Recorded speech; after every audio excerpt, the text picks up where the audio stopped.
Good, happy Tuesday morning, June 14, 2022. I'm Riley King. Welcome to this Tuesday morning edition of your morning news update right here on the Riley King Radio Network. Let's get started right now. First up, Amherst Select Board discusses cause of PFA contamination. Let's take a listen to that video from WMUR News 9.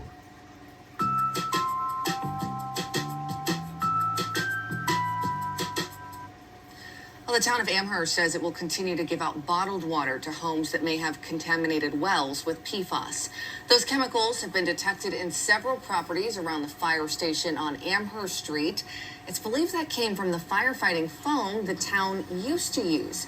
The select board voted tonight to provide water to homes closest to the fire station and to direct the town administrator to work with the state to plan a site investigation to see how bad the contamination really is. Okay, there you go on that video and that report. Average new COVID-19 cases per day in New Hampshire decreases by over 50%. Let's take a listen to that video from WMUR News 9.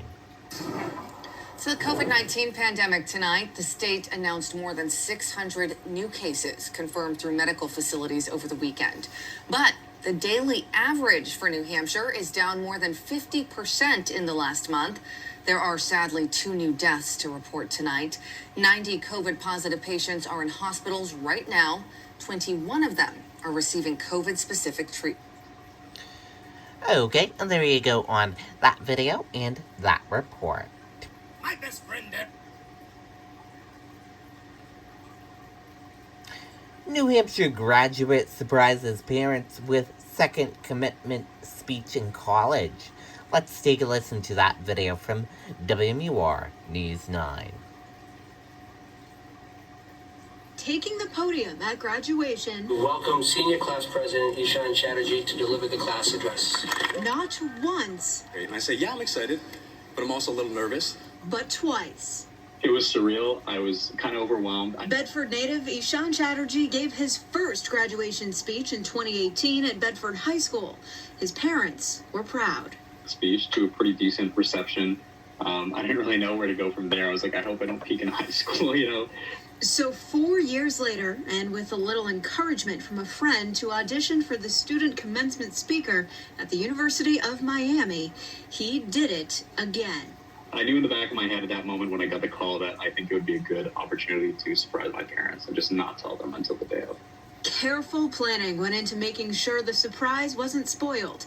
His parents' faces captured on video, which Ishan later posted to TikTok, and then it went viral. And then the next morning I woke up and it just blown up. I think it was at like 50K views in the morning, and I thought that was great. The video now up to more than 20 million views, over 4 million likes, and 8,000 comments, all sharing support. Often, you see a lot of hate and criticism. It was just so encouraging. The comments were overwhelmingly positive, and it was just so nice to see that people were able to relate to a story that made them laugh and cry. Well, as for what's next, Ishan says he wants to apply to business school and take what he learned as a STEM student and apply it to fields similar to hospital administration. In the newsroom, Marissa Tansino, WMUR News 9. Okay, and there you go on that video and that report. Celtic fans out in full force despite no official watch party in Boston for Game 5. Let's take a listen to that video from WMUR News 9. The city of Boston buzzing tonight with thousands of Celtics fans from around the world making their way to TD Garden. I'm Celtics fan since I was child, since 4 and till today. So it's a great time for me today to be here during the final games. That's fun. It's, I think they got a good shot and, excited to be in the city of Boston when they're actually playing. Well, Game 5 tipped off in San Francisco. We came across dozens of international fans who were here just for a taste of the championship atmosphere. No one really believed in them.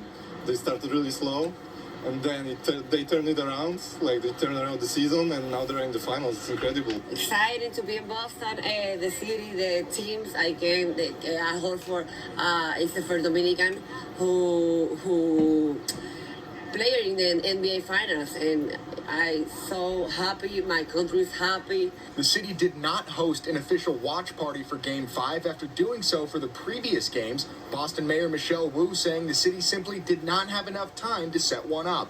We're gonna find a sports bar to watch that and hopefully cheer them on as long as we can.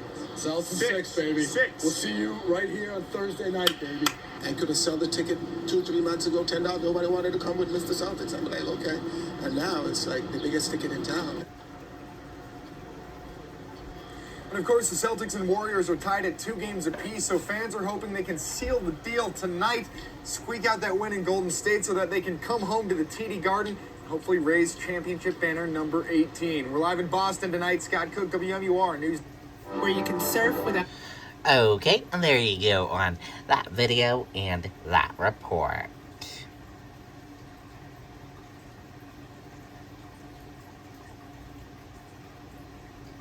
This guy...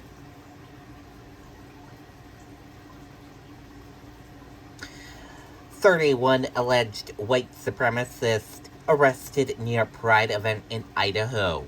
Let's take a listen to that video from ABC News. Introducing Stocks by the Slice from Fidelity. Now you can trade stocks and ETFs for any amount you choose, instead of buying by the share, all with no commissions. Stocks by the Slice from Fidelity. Get your slice today. The nearly 3 dozen members of a white nationalist group arrested just a quarter mile from a Pride event in Idaho. They were in a U-Haul truck, and tonight we learned some of the officers who actually made those arrests are now getting threats themselves. 31 men with links to the white nationalist group, the Patriot Front, charged with conspiracy to riot. The arrest after a tipster reported seeing them dressed like a, quote, little army, piling into the back of a U-Haul with riot gear. Here's our Chief Justice correspondent, Pierre Thomas, now. Tonight, authorities in Idaho say they narrowly averted an attack by white nationalists at a gay pride celebration. That level of preparation is not something you see every day. It was very clear to us immediately that this was a riotous group. 31 members of the Patriot Front are now facing misdemeanor charges of conspiracy to riot. Authorities say their plans were thwarted when a concerned citizen reported seeing about 20 people loading into a U-Haul van on Saturday. Police stopping them less than a quarter mile from the event. It, quote, looked like a little army. Investigators say they recovered shields, riot gear, and at least 1 smoke grenade from the truck, along with documents laying out the group's plan for a riot.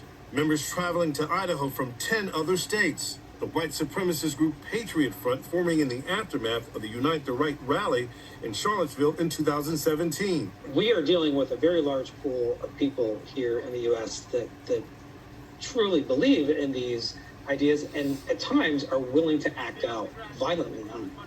David, the police chief in Idaho says he and his fellow officers have received death threats since those arrests.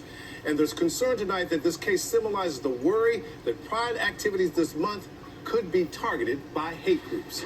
David? We'll stay on this, Peter. Thank you. Hi, everyone. George. Okay, and there you go on that video and that report. That did it for the morning news update right here on the Riley King Radio Network. Thank you for tuning in and listening. Have a great day, everyone, and goodbye.